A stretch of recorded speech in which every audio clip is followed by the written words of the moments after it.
இயேசு கிறிஸ்துவின் இனிய நாமத்தினாலே ஒவ்வொருவரையும் வாழ்த்துகிறேன். கர்த்தர் உங்களை ஆசீர்வதிப்பாராக.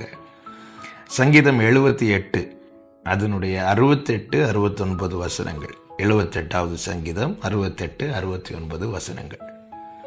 யூதா கோத்திரத்தையும் தமக்கு பிரியமான சீயோன் பர்வதத்தையும் தெரிந்து கொண்டு தம்முடைய பரிசுத்த ஸ்தலத்தை மலைகளைப் போலவும் என்றைக்கும் நிற்கும்படி தாம் அஸ்திபாரப்படுத்தின பூமியைப் போலவும் கட்டினார்.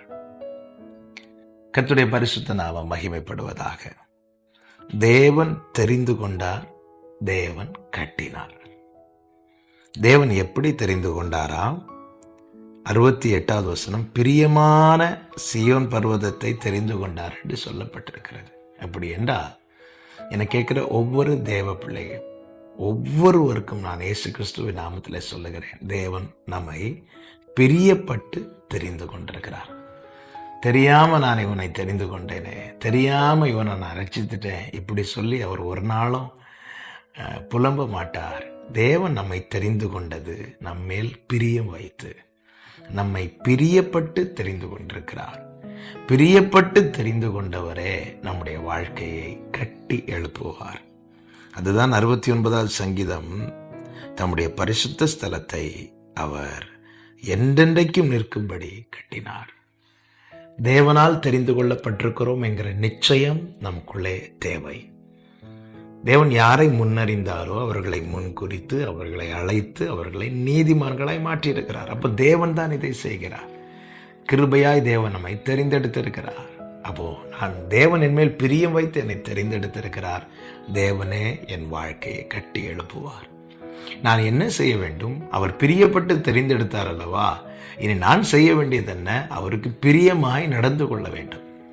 என் மேல் பிரியப்பட்டு அவர் என்னை தெரிந்து கொண்டிருக்க, இனி நான் செய்ய வேண்டியது ஒன்றே ஒன்றுதான், அவருக்கு பிரியமாய் நான் நடந்து கொள்ள வேண்டும். அப்படி நாம் நடக்கும்போது அந்த நேசக்கொடி எப்பொழுது நம்மேல் பறந்து கொண்டே இருக்கும். சத்ருவுக்கு நெருங்கவே முடியாது. தேவ திட்டம் மாத்திரம் நம்முடைய வாழ்க்கையில நிறைவேறிக்கொண்டே இருக்கும். நீங்கள் அதற்கு கீழே படித்தீர்களானால் தெரியும். 70வது வசனத்துல தம்முடைய தாசனாகிய தாவீதை தேவன் தெரிந்து கொண்டவர் என்ன செய்கிறார்?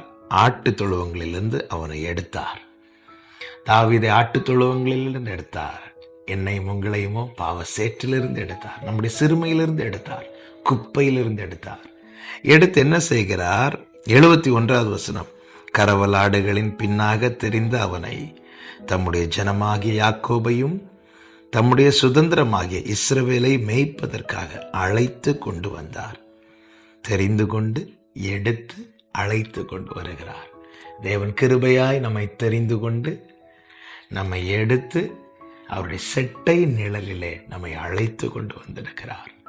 நம்மை தெரிந்து கொண்டவர், நம்மை எடுத்தவர், நம்மை அழைத்து கொண்டு வந்தவர் எப்படி தாவீதை கட்டி எழுப்பினாரோ அதே போல நம்மையும் கட்டி எழுப்புவார். 2 சாமுவேல் 5:10 சொல்லப்பட்டிருக்கிறது, தாவீது நாளுக்கு நாள் விருத்தி அடைந்தான், சேனைகளுடைய கர்த்தர் அவனோட கூட இருந்தார்.